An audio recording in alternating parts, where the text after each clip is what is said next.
Welcome to X-Men Evolution, episode 21 of Cyclops is Waiting for Me, an X-Men the Animated I Fucked That Up recap podcast. I'm JC, and I just made Rod spit soda on possibly his cat, and that made it all worthwhile. It's all good. You're good, Lucy. Okay. She almost tried to eat my coconut treat. And I'm Rod. She's pissed at you right now. Right. We'll share the post. His cat is giving him so much shade tonight. Cyclops is Waiting for Me is our weekly podcast series where we're going back and watching every single X-Men episode. Animated episode we can find. We both fucked. I'm just getting late. This is the latest we've recorded on a weeknight, so right. I'm gonna blame that. Yeah, along with, and it's a Tuesday, so it's like we're just getting started. Fucking A. Along with some bonus episodes, our first series started with 1992 X-Men the Animated Series, building up to the release of X-Men 97, which, if they release it this year, that's going to be wild. At time of recording, we are mid-November, so... Yeah. It's probably going to be next year because it feels like they're going to be trying to fill up the MCU schedule or MCU adjacent schedule with the shows, because the only thing on the calendar as of right now is Deadpool 3. Yep. And we have the announced date for Echo. Yeah, and Echo's in February. And it sounds like they don't believe in that show a whole lot because all the episodes are dropping at once. Which is weird because they're doing the opposite of what Amazon did with Invincible, where instead of like dropping 3 episodes on a day, now Invincible is week to week. So who fucking knows at this point? Wild. I like the release the first 2 or maybe 3 depending on how the story goes. Yeah. Kind of it's what's the saying? Like, I know it's not free because you're paying for the streaming service, but like that, like the taste is free and then it kind of keeps you in it. Deal drugs. Got it. Yeah, right. I was going to say, I think, I'm pretty certain, I think this is a popular opinion, I think Deadpool 3 is literally just going to kill the Fox universe. They're going to find somebody who is going to represent Fox. He's going to put a bullet in his head. That's going to be the end of it. It's going to be the most fourth wall breaking moment where they're going to find somebody. I don't know, was it Rupert Murdoch who was the owner at one point? They're gonna find the equivalent of Rupert Murdoch and put a bullet in his head. So. I just because of how wild they've been delving into like all the multiverse stuff, I wouldn't even be surprised if like Deadpool like leans on like a brick or something and it destroys like the actual studio building like over in, is it Culver City that they're in, like on Fox? The west side? And the Fox studio, yeah. If he just like walks to Culver City and just like pushes the building a little bit and the whole thing collapses or something. Some quick reminders where recaps the show about a series that started over 20 years ago. This is going to be a long episode, even though it's going to be a short episode. There are going to be spoilers. And if you don't want this episode spoiled for you, pause the podcast, watch the episode, and then come back. We are currently not sponsored or affiliated with Marvel Animation, Disney, or Disney Plus in any way. But at the time of recording this, the strike is over, so we can talk about any of the theatrical shit possible. Yeah, congrats to all the unions that got the good terms. I know there's a lot of nuances in those contracts, so not everything's going to be great, but, it's a step in the right direction at least. Get paid closer to what you fucking deserve, for it. As I had mentioned this in previous episodes, but, growing up in the music world and working in the music world, we kind of lost as musicians when the whole Spotify thing happened about a decade ago. And so making less money than we ever have, like literally not even pennies. But Rod, they host our podcast for free, so that evens out. Yeah, kind of. I agree with the reel you sent me of Gail where she got a plaque from Spotify. She just like threw food on it and gave it the finger. I'm like, yep. Yeah, she was eating breakfast off of her plaque for, what was it, 1 billion plays? Probably. Yeah. Even if it was 1 million, like that. The fact that song A B C D E F U, that was definitely 1 billion. Yeah. So, good for her. She was actually nominated for a Grammy last year. I had a vote on that, and then I know people were like, why would like a TikTok singer be up for a Grammy? It's like, well, I like it's in the music world, I'm sure other entertainment worlds, it's like maybe there is a little inside play to get something popular, but also it was fucking played everywhere. Yeah, well, like I thought that was a studio release when I first heard it. Yeah, I mean it kind of was, but like the thing is like my circle of friends says like you can pay to have it promoted initially, but you can't pay to have 80 million people make TikToks. So it still has legs. But anyway, agree with her. I'm sure the Spotify podcast division is great, even though most of you got laid off. Now onto the show. Wait, no. Don't forget to follow us on social media. I'm reading the wrong part. It is going to be a really long night. Cyclops, IWFM pod on Instagram, TikTok, Threads, and I think X. I haven't logged in like 6 months. Facebook. And make sure to follow us on all your favorite podcast services. Now, my part of the script onto the show. We're going to be talking about Season 2, Episode 8, entitled Joyride, which was directed by our friend Stephen E. Gordon. And that makes us think that it was possibly episode 9 of the season, because Steve did every third episode, but Steven also did the one that was listed on Disney as episode 2. So who fucking knows at this point? It aired on December 1st of 2001, according to IMDb. Again, who fucking knows at this point? And it currently sits at a 6.7 star rating on that site, which means it went up after our previous 2 episodes, which is a good sign. Oh, nice. There you go. And didn't Steven say this was like his favorite or a fan favorite episode? It was one that he enjoyed. It was one of his episodes as well, yeah. But when I saw the title, I was like, oh, there was something important about this one. So, kicks off, it's the mansion at night, and we see surveillance cameras and such. And Lance is in full costume, walking up to the fence with a duffel bag. And then he just immediately bursts open the gate. These are all theater kids. So dramatic. Come in full costume. I felt like the full costume was a bit much. And also, middle of the night. Like, if there's ever a way to get people's attention, it's to be in full costume in the middle of the night. Yeah, and have the confidence of a teenager that all, like, the military-grade security won't murder you. Yeah, so he blasts off the gate. The alarm goes off, and all the defenses, which are mostly laser guns and missile launchers, pop up. And then everybody wakes up. It was just kind of like the montage. We also learned that Evan's suit zipper's in the front. Oh, I didn't even think about that. Because as he's pulling his suit on, he zipped it up in the front. Back outside, Lance quakes and disrupts all the targeting on every gun, because apparently they're stationary turrets, and if you throw them off balance, they're fucked. Wolverine and the older class of students pop outside as Lance walks up to the front door, and he's like, I've come to join the X-Men. And everybody's like, utter shock. That's a great cold open. It's right to the intro. Well, like, wait, you're doing what? Although I know it was supposed to be a shock, but they've set up so much between him and Kitty. I'm like, okay. And he's calling the mansion like fairly frequently. We're getting the implication of, right? So yeah, like he's literally called her to ask her on mall dates. So, but yeah, it was also kind of like, there are ways you could have done this that would have made people more comfortable. Like, I can't see it being very hard to sneak out of the Brotherhood house, you know? Yeah. Once again, theater kids. Fucking theater kids, man. So, come back from the animated intro, and Kitty is the first one to be like, you're kidding, right? And Wolverine straight up does not believe him. And then Xavier comes out and he's like, no, let's listen to what he has to say. And the only thing that comes to mind for me on this one is like, Xavier is still a little bit peeved that he didn't get to Lance first and Mystique did. I feel like it's a little bit of like, I could stick it to Mystique here. Okay, yeah, I didn't put that together. That makes sense. I was wondering if, like, you know, he was also kind of reading Lance's mind and be like, oh, he's sincere about it. He'll at least try. I 100% thought he was going to read his mind, and they give us no indication that he does it in this episode. And of anybody, it's like, you should have read this kid's mind. Yeah. You pop inside. Cyclops obviously doubts Lance. I did notice on one of the wikis, and I forget which one of them is, so apologies for not properly referencing. They compare the relationship of Cyclops and Lance to that of Cyclops and Wolverine in other iterations, because there is like the Boy Scout and the Rebel, and because this is the high school version of Cyclops, so you cannot have the love triangle with Jean and Wolverine. How do you have Cyclops have that person that he can butt heads with, who is also a little bit of like a peer to him? Because Wolverine is beyond Cyclops, at least at this point in this show, you know?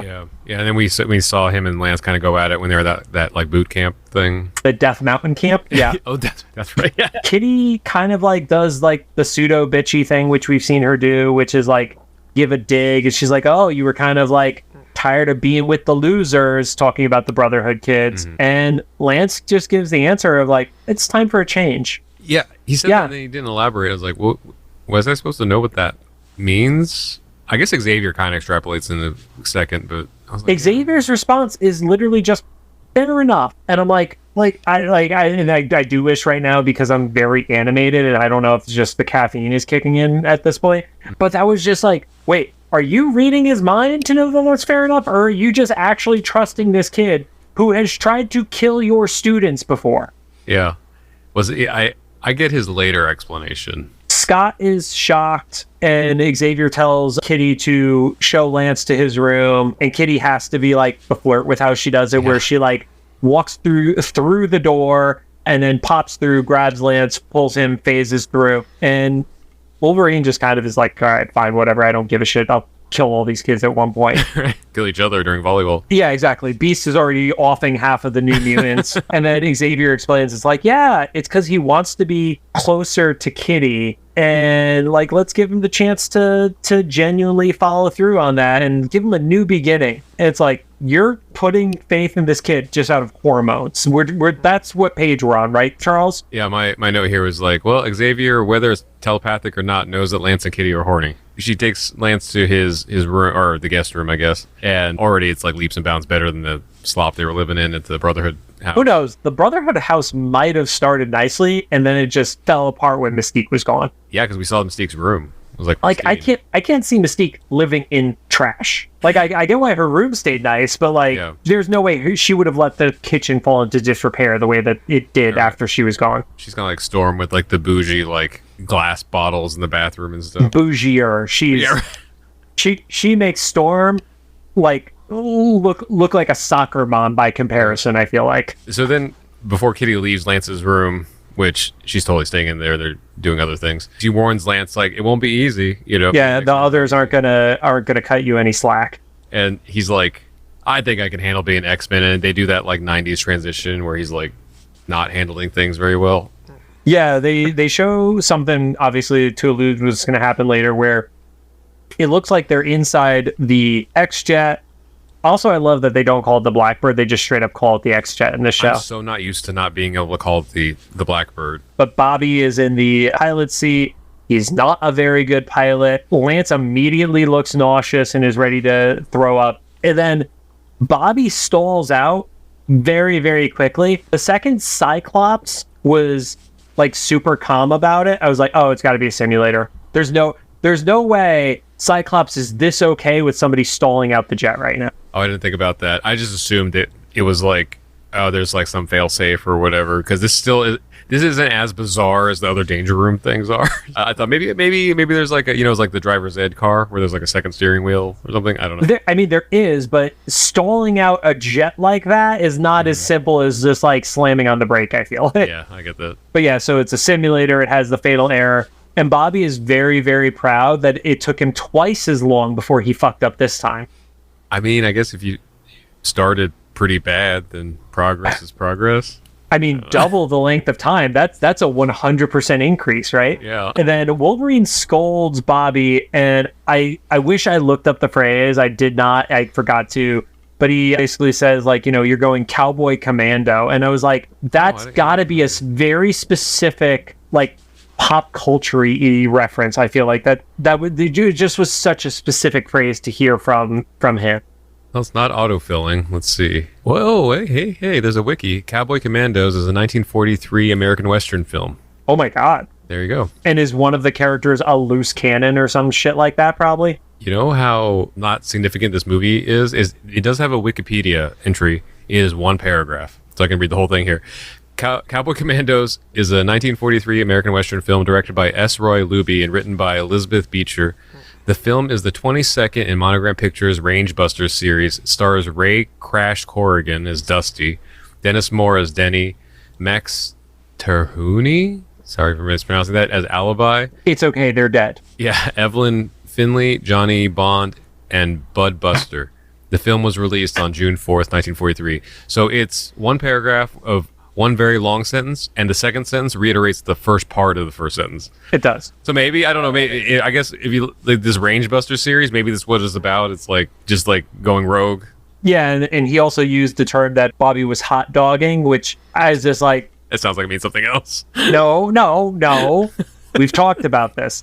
The writers of an era used the language that they would have heard when they were kids, and that was like, yeah, like that was a phrase I've heard it in reference to like surfing, where it's like hot dogging is like being the fancy surf like that. Okay, gotcha. But it was like Beach Boys era surfers. Oh, it's like hot dog or hot dang or something like that. More like being a show off. Oh, gotcha. Yeah. Again, we're old. This shit's older than us. So I'm kind of like side reading this Range Crashers thing. I guess it was filmed in Simi Valley, so near us. We're not going to do a fucking field trip for it, Rod. Hilarious. It's probably not there anymore. Yeah, no. So Kitty goes to check on Lance. Lance immediately goes and throws up. And then Xavier is like, oh, it looks like you're being too hard on people. And then Wolverine gives the great, well, you know what? I can walk away from a crash. None of them can. Good point. With one exception, is Cannonball can. Okay, is he like invincible? If he's using his power, he's effectively invincible. I guess him and probably Kitty too, right? If she's aware, like she's ready for it. Yeah. She would be the one. Yeah, because Kitty, even if she's like stuck with the velocity of what's going on, she could. I mean, everybody else would be fucked if she doesn't do what she does, later. But yeah. And then we see Nightcrawler is kind of like looking on as people are leaving. And Wolverine yells at him to get back to cleaning. And it's like, oh shit, he's still on probation from the Boom Boom episode stuff. Oh, that's what that was from. It was very specific with the probation part. Forgotten about that. Like, yeah, so the last episode I mentioned, like, oh, is he in trouble for this? No, that was like several episodes ago. Mm-hmm. Holy cow, okay. Yep. But we haven't seen him really do that. I guess this is like a new stage of his probation. He has to clean all this stuff. Yeah, I guess. Yeah, sure. Yeah. Maybe it's just around the stuff. His assignment is just around the X-Jet, and this is really the first time we've gotten to see the X-Jet, aside from the Summers brothers being idiots in Hawaii, Yep. And then Nightcrawler gives the sarcastic, yeah, it's great being an X-Men. It's so fulfilling. That's great. I was wondering if they were going to... I wish they would have had him talk to Lance. I thought they were going to, the way he set that up. Yeah. So they're outside, and then there's like this, like the buzzsaw training stuff, where they're literally shooting saw blades at people's faces. Yeah, I was going to say, I guess like Scott is just there paying attention, because if he's not, then half these kids then they're dead. Yeah. Nagma sucks because everybody has 4 buzzsaws shot at them. She misses 2 of them. Yeah, she's still working on her aim. Yeah. Well, she's good with her 2 shots, but then she's like, oh shit, I can't recharge fast enough. I guess that's a good point, because Alex said in the episode where he almost drift, he gets tapped out too, right. So. Bobby is actually pretty good and able to shoot all of them, but he only froze them, so it didn't stop their trajectory. So it could have still broken his back if something is flying and heavy and metal and hits him in the back of the head, because he got cocky and turned around. And then Lance just breaks everything.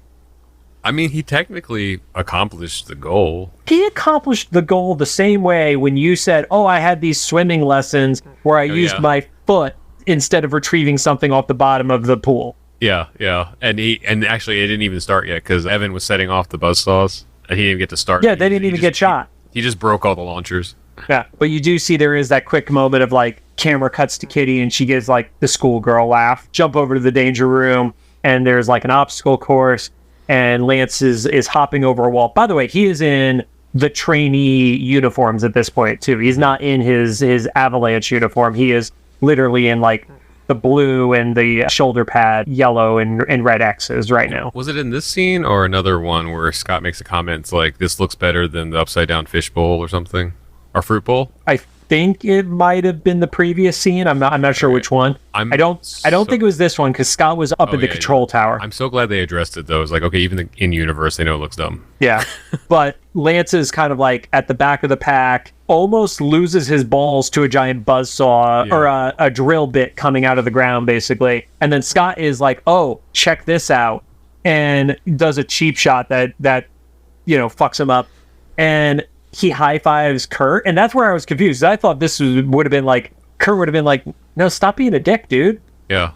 Yeah. I get it. Like, everybody else also has a problem with him being there. He's like, he's trying to kill all of us. But Kitty gives a little bit of a side eye there. Because she's horny. Yes, we know, Rob.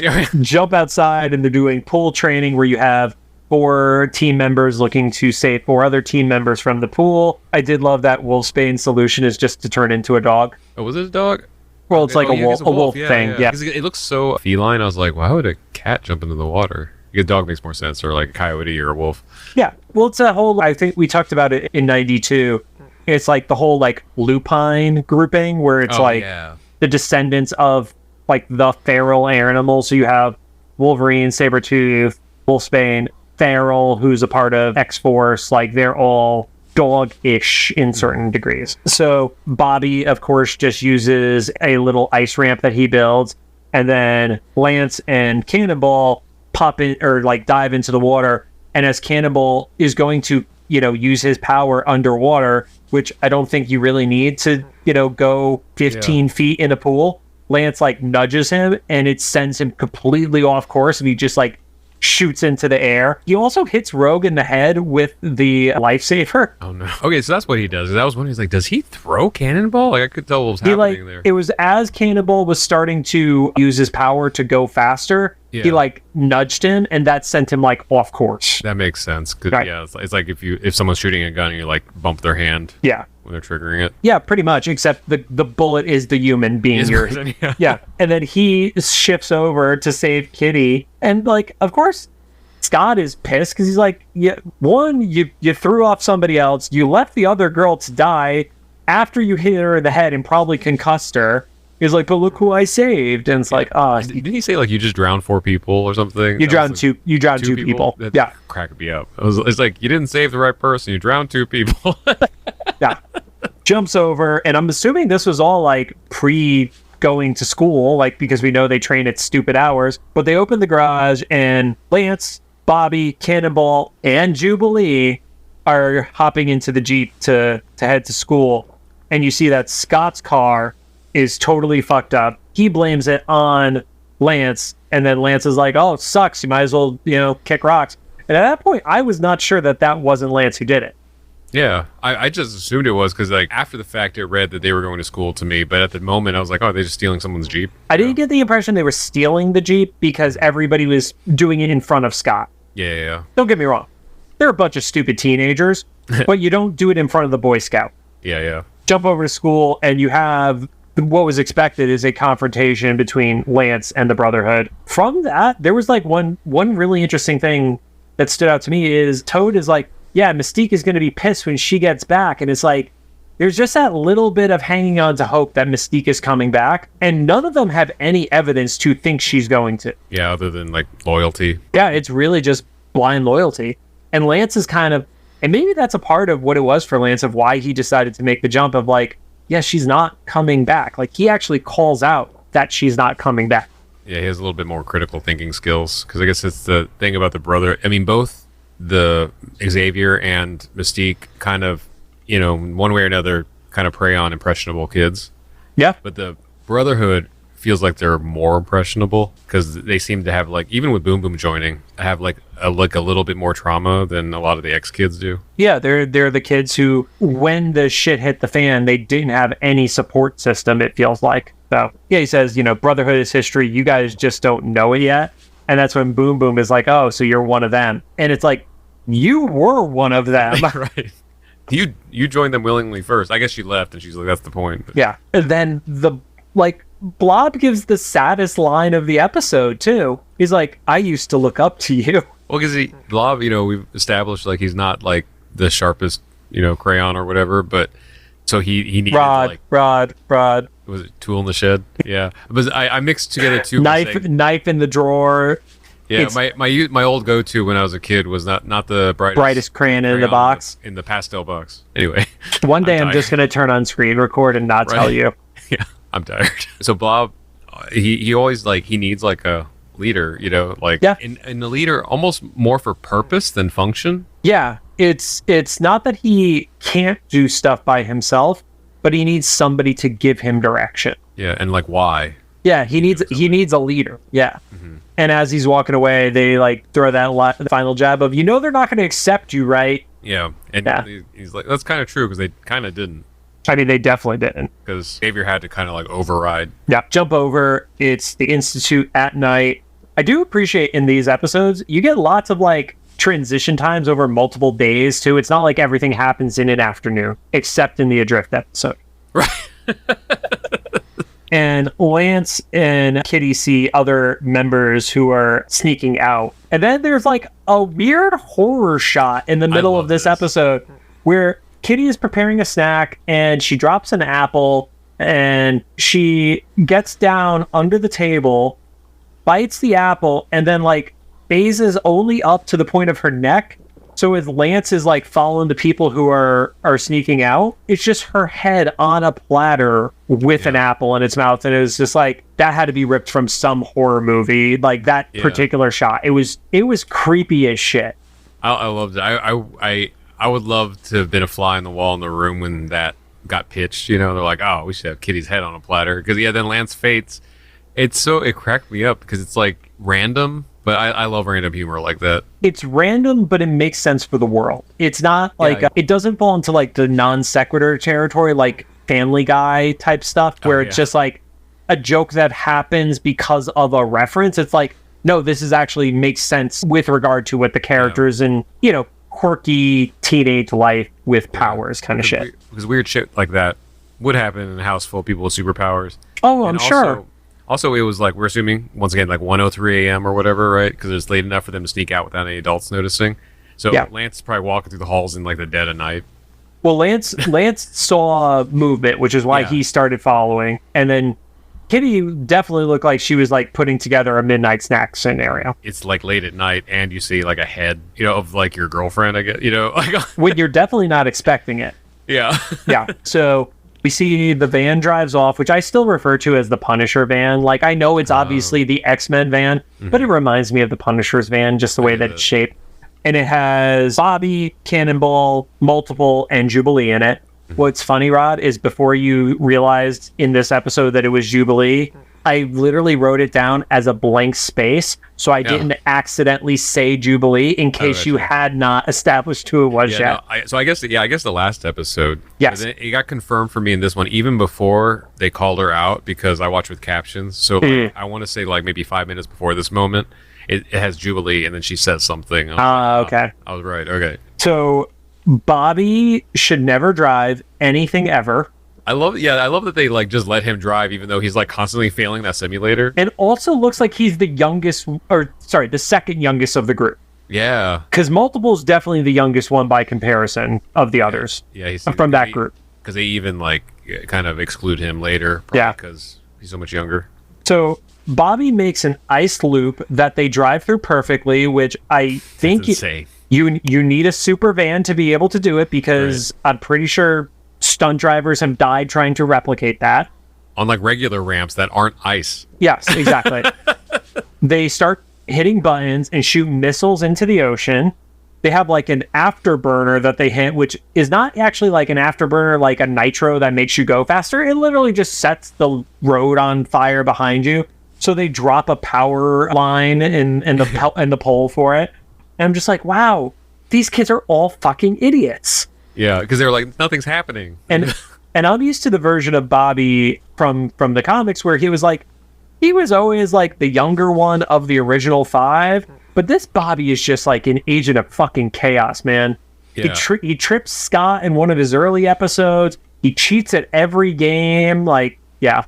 And I'm not used to Jubilee being a troublemaker. And it might be part of her character, because like I said, I'm most familiar with her through the 92 series and stuff. But it was just like, it's kind of fun to see her and even Multiple as like, you know, they're purposely getting in trouble. They know they're going to get caught. I feel like Multiple is the one who I'm most used to that from.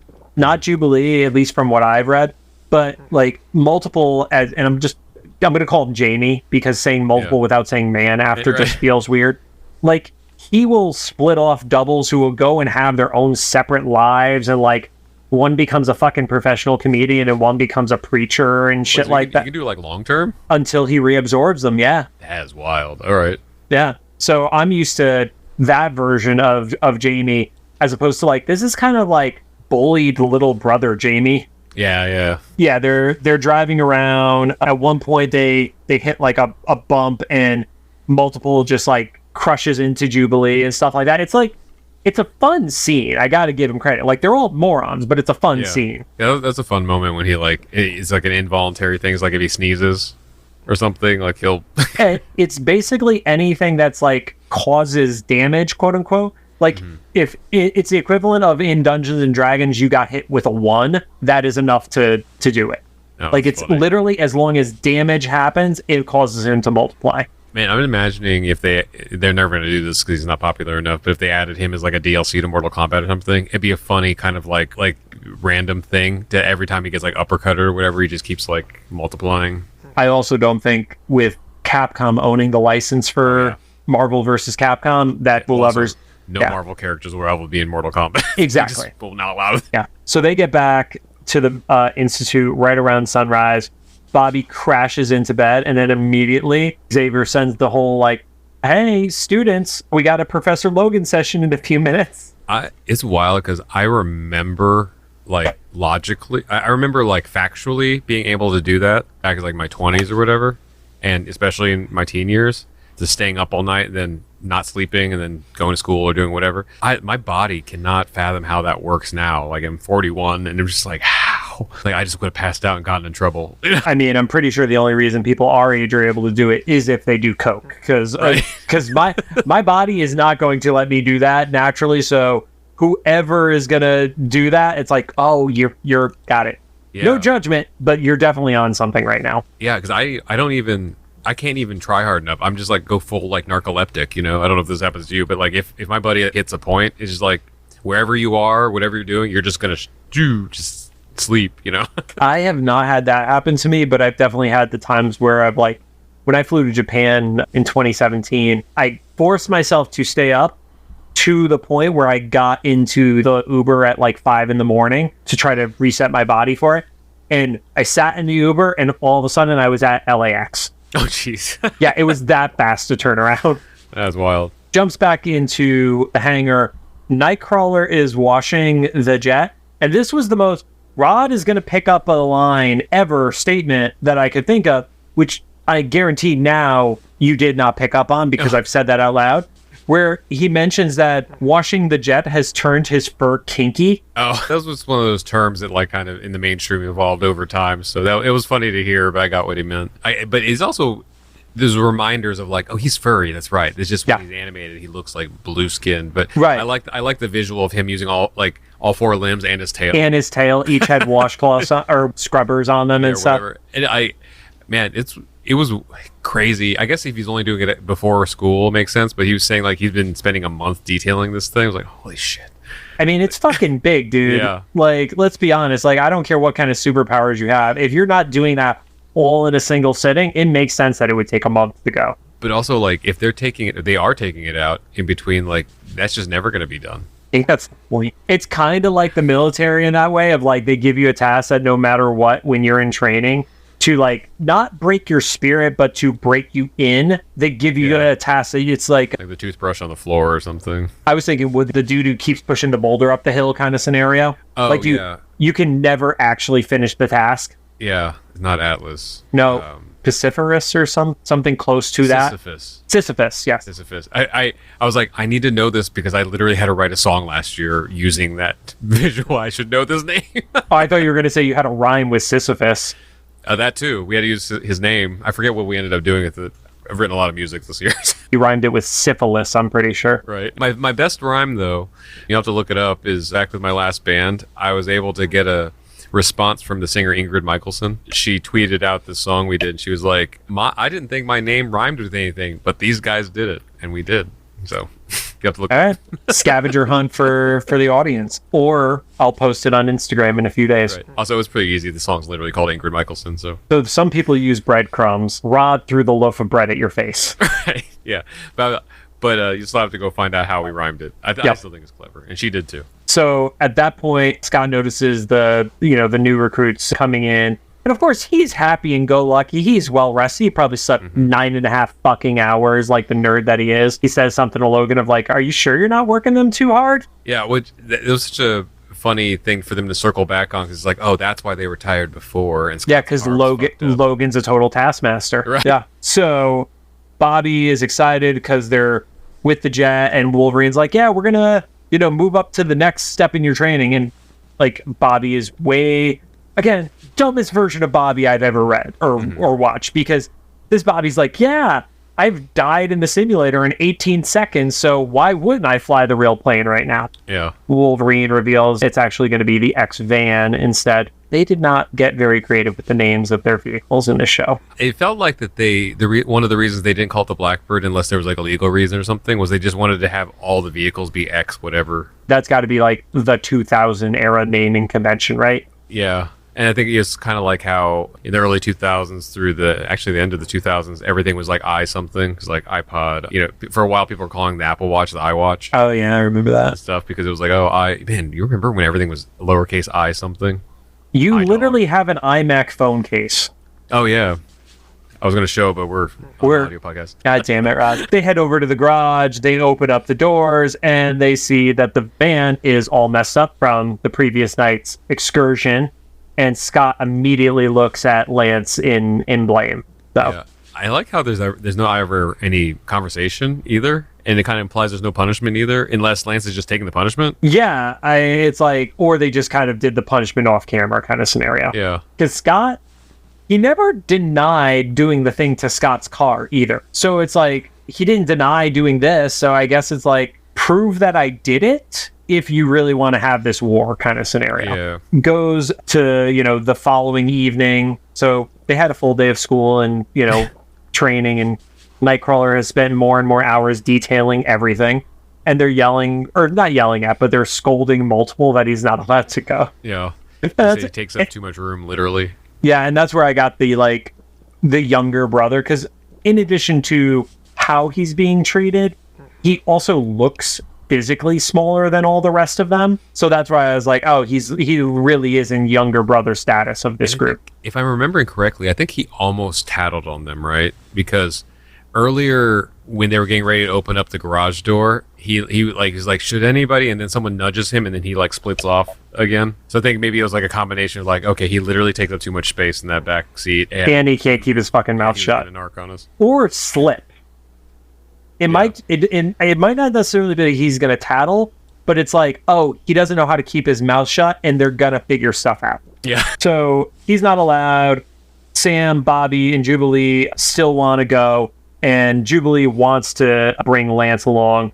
And then the creepiest way to wake somebody up is they're all standing around his bed as he's asleep. And he didn't just like quake them away. Yeah, right? That should have been like a part of the mansion is just gone. And they're like, yeah, you're already going to get in trouble, so why not just come with us anyway? He's like, I think it was, I'm tired, I don't want to deal with this, was the vibe I got from him. Yeah. And Bobby's like, all right, whatever, we're just going to go bigger and faster anyway. So Lance realizes it's going to be the jet, goes to get Kitty's help, and as they start to see the jet taking off, Lance basically is like, we're going to jump over this railing and be ready to face. Thank God she has good instincts. Maybe not with men, but at least she has good instincts with, like, surviving. So. That's kind of like the Jedi with, like, the force jumps. Like, holy shit, man. Like... oh, yeah, especially the scenes from, like, episode 2 where they're jumping through the cars in Coruscant. Yeah, or like anything. I recently saw it, and was it Ahsoka? I only watched the first 2 episodes of Ahsoka, so I can't. Oh, okay. Oh, yeah, it was Ahsoka. Because they did that with like a ship, and I was like, I wouldn't trust them because they were like, I haven't done this in decades. We're like, why now? Instincts. Right. Bobby almost killed them on takeoff. Right, because they couldn't get out of it. He literally couldn't go straight, and just is like going as fast as he can, scraping the edge of the wing against the walls, which is thousands and thousands of dollars in damage, if not, can make that thing not able to fly. And then they realize they don't know how to open the fucking doors. Teenagers. And they get lucky that Jubilee just like reaches over, hits one of the many random buttons, and that happens to be the one that makes them not explode. She was paying attention during the simulator. She's like, I'm going to need to know this someday because they keep having him pilot. Yeah. And then this is where I think this is Westchester, not upstate. Which I also got into an argument with somebody because they were talking about something in Spider-Man in Brooklyn in the Spider-Man 2 video game. And they're like, oh, this is the Xavier Institute. It's like, no, it's fucking not. It has a plot point that crystal clearly tells you what it is in the game that has nothing to do with the X-Men. But also, the Xavier Institute is not in Brooklyn. And somebody's like, yeah, it's in like upstate New York, which is Westchester. And I'm like, that's not upstate, dude. Then the defense was, it's upstate if you're in Brooklyn. I'm like, then you don't know geography. Yeah, it's not even the same region. That's like hours away. 40 miles up from New York to Westchester versus the other 300 miles of the height of New York. No. Yeah.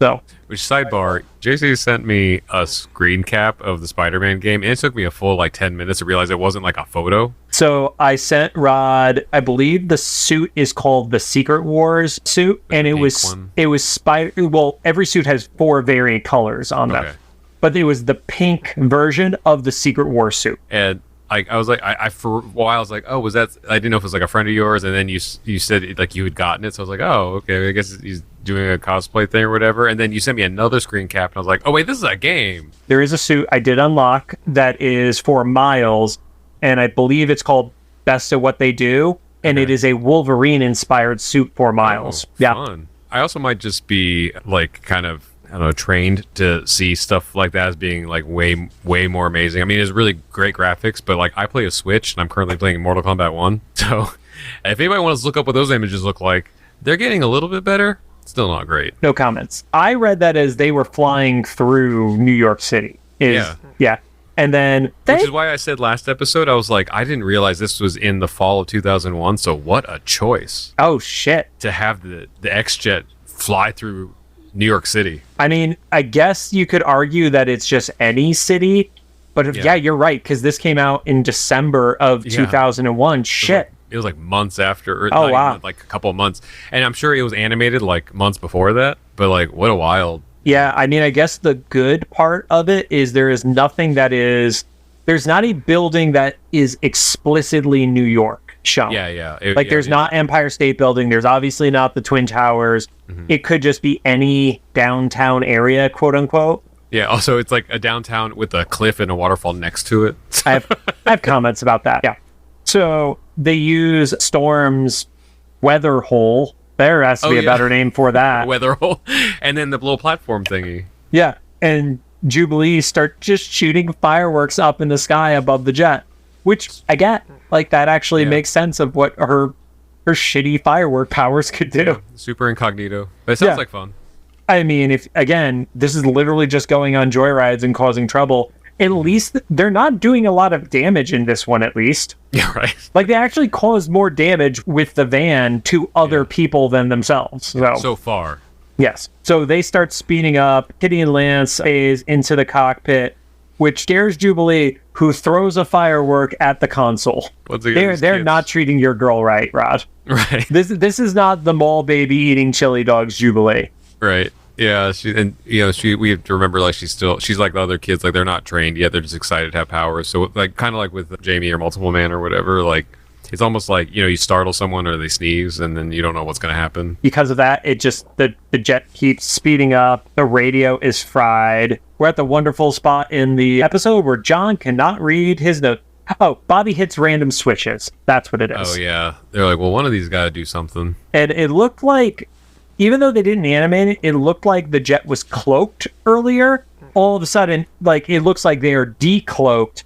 And then we see there are 2 fighter pilots just doing a training mission, I'm going to go with. Well, they said they were in restricted airspace, so I kind of got it as there may be security or something, or just routine, they're just in space. You did your Google search for the episode. I'm going to do mine. What restricted airspace is in New York? Oh, I'm not sure if it's actually real restricted, but they said it in the episode. They're you're in restricted airspace. I'm guessing now, especially, there's definitely restricted airspace over New York. You know what? I feel like looking this up in a post 9/11 era is going to be a lot harder to look up. To verify, yeah. Yeah, because they're literally I'm getting shit about drones. So let's, But yeah, so these 2 fighter jets see them. And I think they have the proper response of, hey, turn around and identify yourself because you're not allowed to fucking be here. Yeah. So Lance is oh, let's use the radio. And then they just, they shoot rockets at these fighter pilots. Because he's we got to show them we're friendly.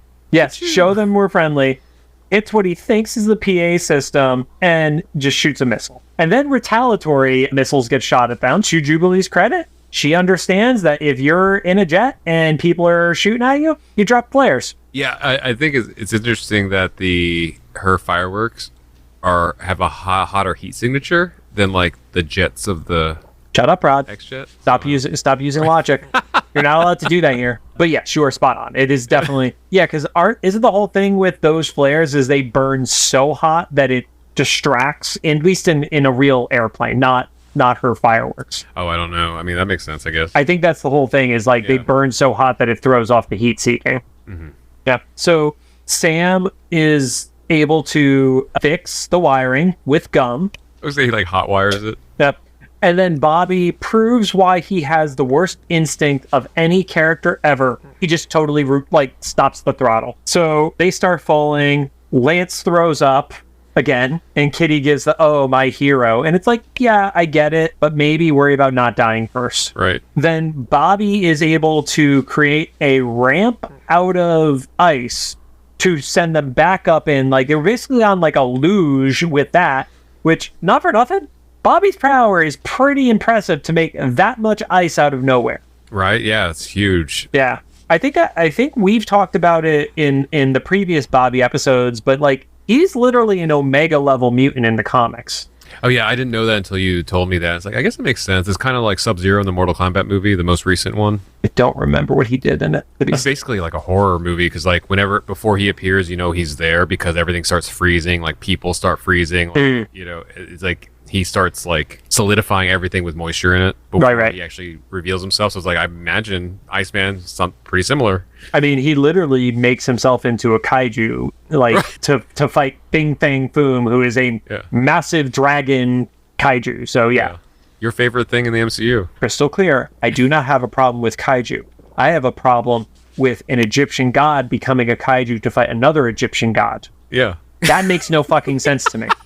And they're puppeted by smaller characters. Shut up. So Mortis appear, and then Bobby decides he's going to fly through, quote, the canyons of New York. And I know they didn't say that, but there are no canyons in New York that resemble this. This is like, it's very similar to 92 in the Rogue and Cody episode, where there's just like a desert nearby. Yeah. There are no canyons in New York that this could be happening in. Also, I like the geography is they flew out of a mountainside with a waterfall, and we don't have any indication they turned around, so they flew through the city to the mountains on the canyons on the other side of the geography's wild. The geography in the show is very fucking wild. That's like in 92 where they randomly just flew to Detroit one night. Like, you could have done Pittsburgh. You didn't have to go all the way to Detroit to do this. Yeah. So Lance drops a bunch of the canyon walls to try to give them a way of escaping. The jets pull out just in time because obviously we're not going to destroy military, personnel. And then Kitty phases the entire jet. I didn't know that was a thing. Has that ever been the case for her in anything? I don't actually. I'll rephrase that. She phased a rocket ship that was effectively a giant bullet in space. Okay, so it's kind of happened before. I don't remember the details of it, so somebody please drop in the comments if you do. If that ship was powered or it was just on a trajectory. Because my biggest thought is if she phases something that is electronic, it would short. Yeah, well, I guess it's already not working, so... Right, but it's also like, they still flew it back after. Right. So, and don't get me wrong, I don't have a problem with her doing it as the concession of how they don't die as they go into the side of a mountain, but it's like, would it still work after? Because again, in that, it's an astonishing X-Men story where she basically like sacrifices herself because she knows the speed that they're going, if she phases the ship through the planet, it would not destroy the planet, but there would be no way of stopping her trajectory. Oh, gotcha. But I don't remember if that was just like, it had been launched and it was going at the speed that it needed to, or if it had power still going through it. Gotcha. Because I want to say that that's a story from 2007, 2008-ish era. After this. So this is probably still one of the earlier times she's done something this large scale, especially as a kid. I would say this is absolutely, at least for this iteration of Kitty, the largest scale she's ever done. Yeah, that's wild. Yep. But the best response is the military are like, did you see that? No, and neither did you. Let's go home. Which is phenomenal writing. Absolutely phenomenal writing. It also has present day like attachments because, in the middle of like the pandemic and everything, when the government multiple times like revealed like unidentified flying objects and stuff, What are they now called? UFOs. UAPs. Yeah. And it was mostly accounts of fighter pilots that saw things. So is this kind of like a callback to that? I mean, not a callback, but like it's kind of connected. It's funny how it refers to each other. Yep, it's all. But it was just phenomenal that they're just like. Oh, but you didn't either. All right, wrap that up. So they get back to the hangar, and then I thought Kurt was going to start crying because he's walking in like kind of proud, like I'm going to detail this thing, I'm going to be done, I'm going to be proud of my shit, and then it's just like it is decimated, it is absolutely fucked. Yeah, there's like parts missing. Yeah, it is like scorched, and immediately like they start to blame Lance. And Lance is like ready to take it because he's kind of in like I don't give a shit mode. Yeah. And then at least the kids all hop in and are like, no, it wasn't him, it was us. We also did it to the van. We also did it to your car, which jumps back to me from a few episodes ago when Bobby was leaning on Scott's car of like, oh, he's been looking to do a joyride with this thing for a while. And then Jubilee makes the joke that nobody should ever make. Oh, and also your motorcycle to Logan. And he's like, what? And she's like, I'm kidding. I swear to God, we didn't touch your motorcycle. Yeah. Like, you want to see him just slaughter a bunch of students? Yeah. Literally just berserker barrage and just murders all of them. So Scott is like, oh, I guess we owe you an apology. And Lance is like, fuck this place. Mm-hmm. Which, yeah, I kind of get it. It's like, you know, if their instinct is always to just blame you for stuff and they never gave you a fair shake, why are you going to stay there? So plus they also have so much structure, and him and the other Brotherhood guys especially, and part of the reason Boom Boom's there is like it's not necessarily because they're evil, it's just that they're not like beholden to like, you know, before school, you know, drills and stuff. Like they're just going out doing all the cool shit like these new recruits want to do. Right. Like I get it. You're there because you want to help learn how to control your powers and stuff like that. But you're also getting drilled as a paramilitary group. And I could see, hey, I want to be here because I want to learn how to better use my powers, but I don't want to be running athletic drills for your upcoming human versus mutant war on the daily. I just want to learn how to not blow my family up. Yeah, and also be 2 rooms down from my girlfriend. Well, yeah, I'm sure that's a bonus. He points out that they're way too high maintenance, and I thought that was the best dig he could have given. I mean, that's kind of true, though. Because it's like, he's not saying anything that's wrong. He's not, like, moving to insults, and, like, he's not taking cheap shots. Yeah, because they have, like, it goes back to that structure. They have something for everything. Yeah, I mean, I'm sure everybody has to take their shift making breakfast once a week, you know? Mm-hmm. And he's been watching Kurt, like, detail the X-Jet. Yeah. For months. And that was the thing, I guess Xavier said that Kurt's off the hook. Your probation is off. Yours starts today, referring to Cannonball Bobby and Jubilee. Yeah, which is a little bit unfair because there's like multiples of them and also one kid who can become infinite amounts. But I think Jamie got away with it, by the way. Your cat's saying hello.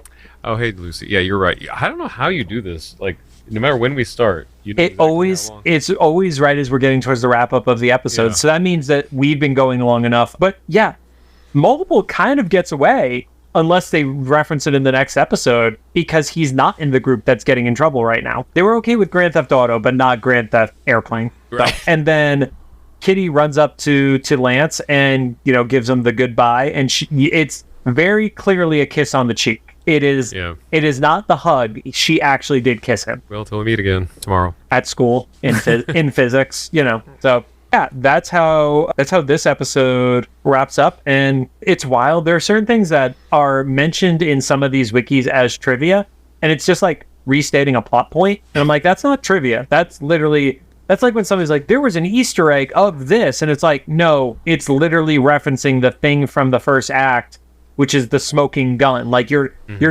reference is, oh, the license plate of this car is the first appearance of this character in the comic book. That's an Easter egg. Mm-hmm. Or the store named after the writer of the thing. Not, oh, so-and-so said this in the first scene and then it happens again in the third scene. Right.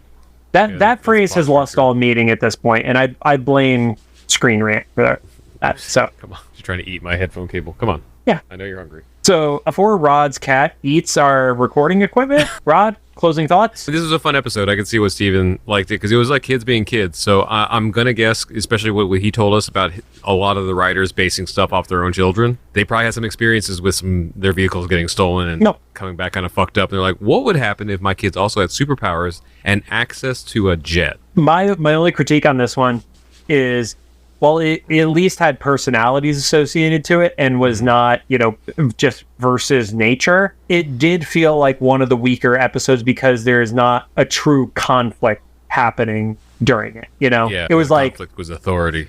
Yeah, it was like, oh, you guys are kind of dicks to the kid who I get why you don't fully trust him, but you also have a telepath who can read the dude's mind and make sure he's legit or not, Right. Yeah. So this is the one time that Xavier has actually respected boundaries, and I don't get it. Rod and I are going to call it a night and record again next week because we have to try to get as much shit banked as we can before Christmas. So thank you guys for joining us. If you have any thoughts, make sure to drop them into the comments of either the YouTube upload or the official Instagram post of this episode. Make sure to respond to any of the survey things that I put at the end of this on Spotify. If you like what you heard, we'd appreciate a rating on the podcast app of your choosing. You can find us at Apple Podcasts, iHeartRadio, Amazon Music, Spotify, and Google Podcasts, RIP Castbox. My cat's trying to eat the knobs on my keyboard. Lucy, I don't know why. You haven't done that since you were a kitten. Why are you... You should feed your cat.